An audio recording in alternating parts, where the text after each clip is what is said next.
Serious? What are some creepy stories from your culture?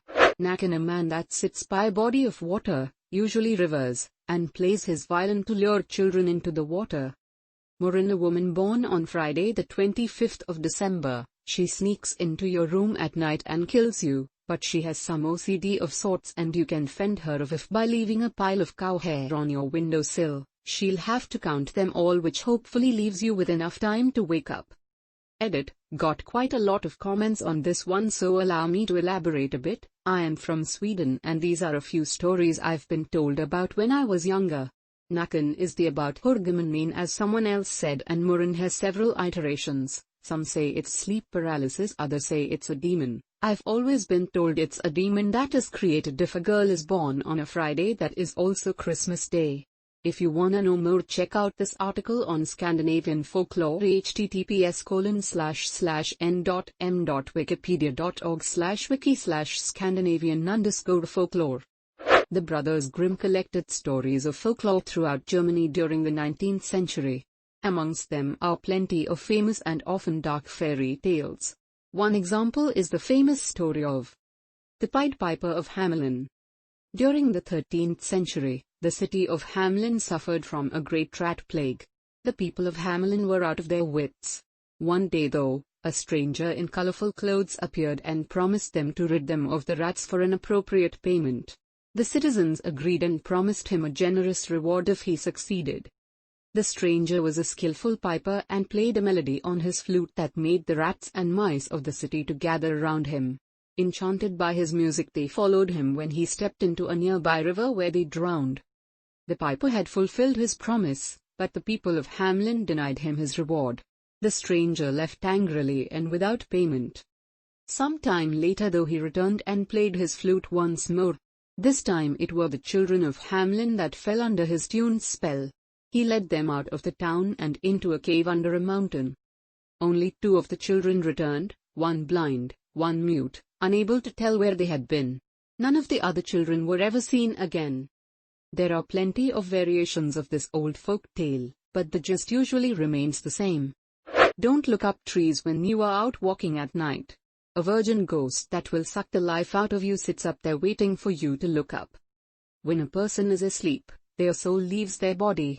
If you paint or draw on a sleeping person's face, their soul will not recognize them and be unable to jump back into the body.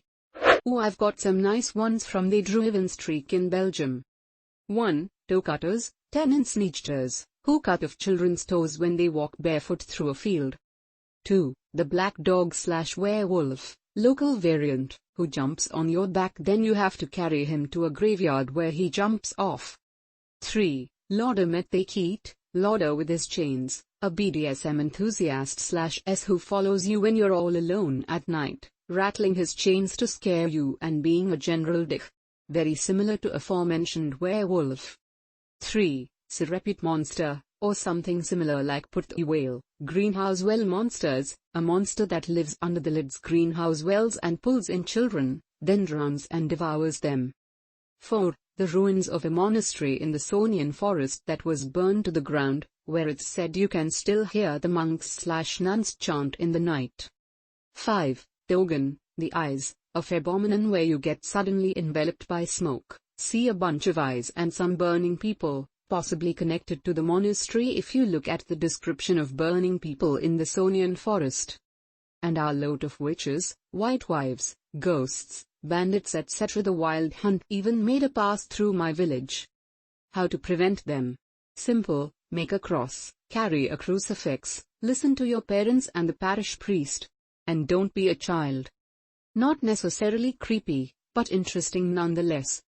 Edit. For those interested, most if not all of these stories are listed, in Flemish, alongside accounts of different versions, in the book Sagen en Legenden uit de Druivenstreek en het Zonienwoud. Small town in upstate NY. There used to be a train station there, back when people actually took passenger trains anywhere in rural areas. Fairly well-off guy, well-known in town, comes racing into the station, right before midnight. Seconds later, a huge, old-fashioned, jet-black train with nobody aboard, I mean nobody, rolls into the station. No schedule shows a train arriving for another hour, but there it is. Guy runs through the booth and jumps onto the train. Train rolls off into the night. Nobody ever saw him again. From Paraguay. Jasiaja Tere, he's a blonde, beautiful dwarf that goes around naked in the woods. He owns a golden stick that provides him with magical powers. He kidnaps the kids that don't sleep in the afternoon, around 2 p.m. to 4 p.m. here, and if he returns them, they're often deaf or mute.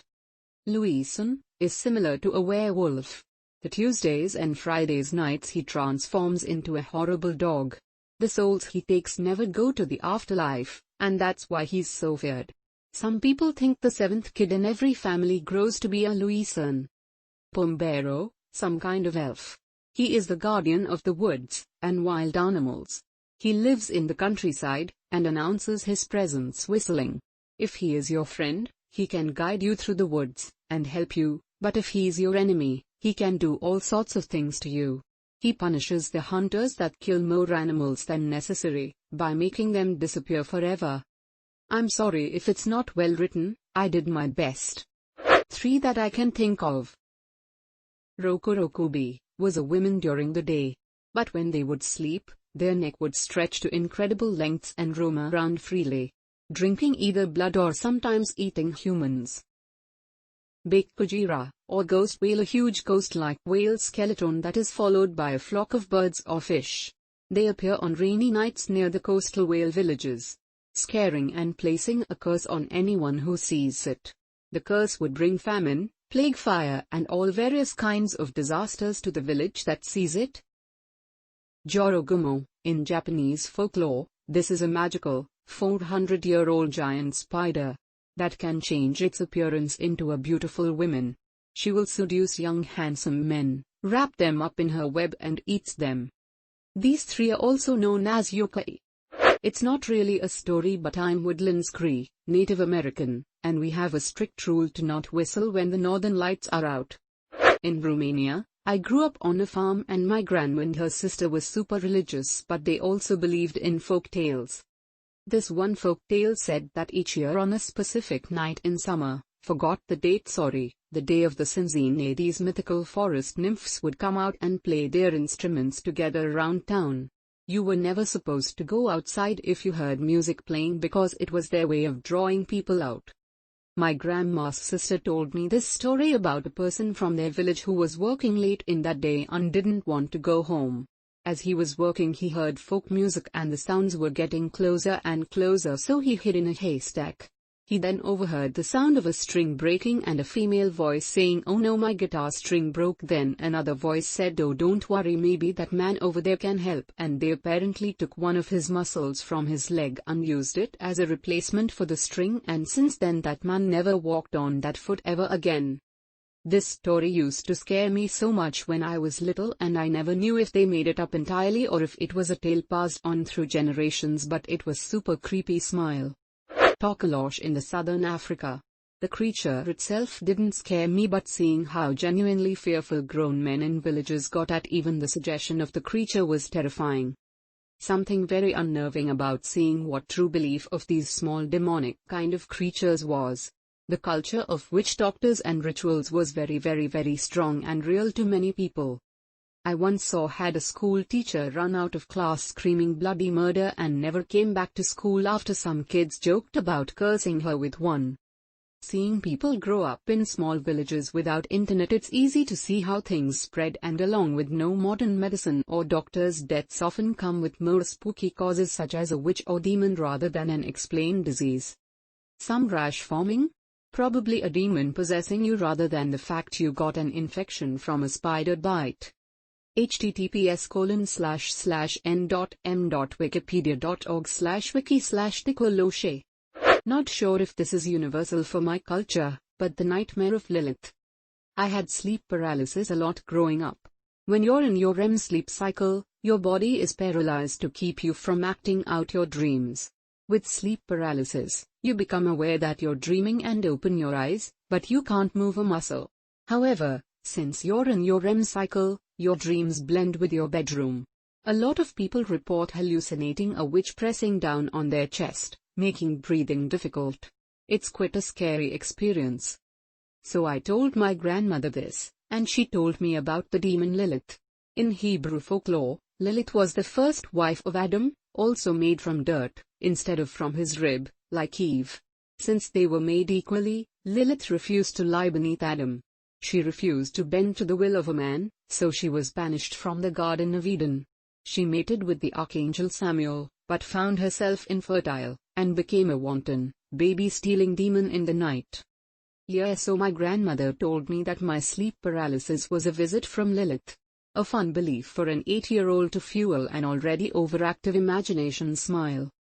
The penis taker. He takes your penis. La Llorona. If you're Mexican, you know her story. If you're not, let me tell you then. La Llorona was from Mexico, who had gave birth to twins, but the father left them, so that meant she had to take care of them herself, but she couldn't handle their crying, so she drowned them in a river somewhere, but she didn't mean to kill them, but it was too late, they were dead.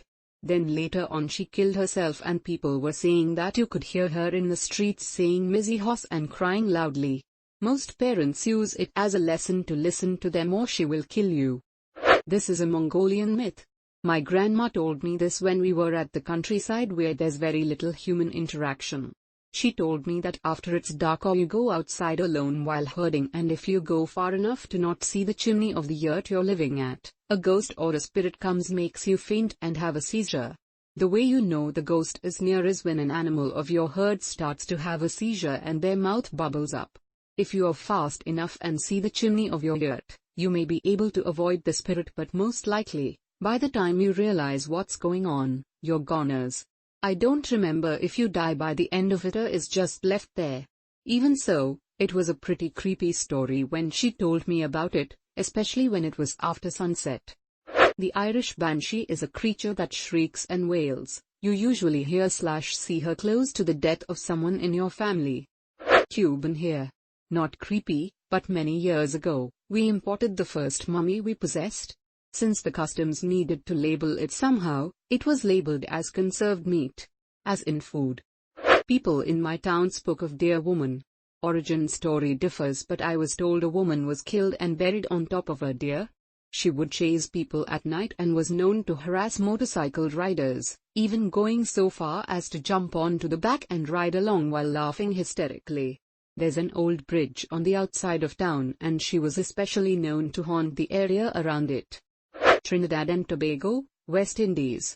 Some Caribbean folklore. Duendes, the souls of children who have died before they were baptized. They are doomed to roam the earth forever. They are seen playing in forests and near rivers, and they have no faces and their feet are turned backwards. They may approach children and lead them astray in the forest until they are lost, or they may come near people's houses at night, crying and whimpering. To prevent the duendes from calling your children into the forest at dusk, never shout their names in open places, as the duendes will take their names, call them and lure them away. Duppies. Duppies are ghosts that roam the earth at night. It is said that to keep duppies out of your house you must either sprinkle salt or rice grains all around the house perimeter, as the duppy must first count each individual grain before entering, by which time the sun will have arisen and they must then return to the spirit world.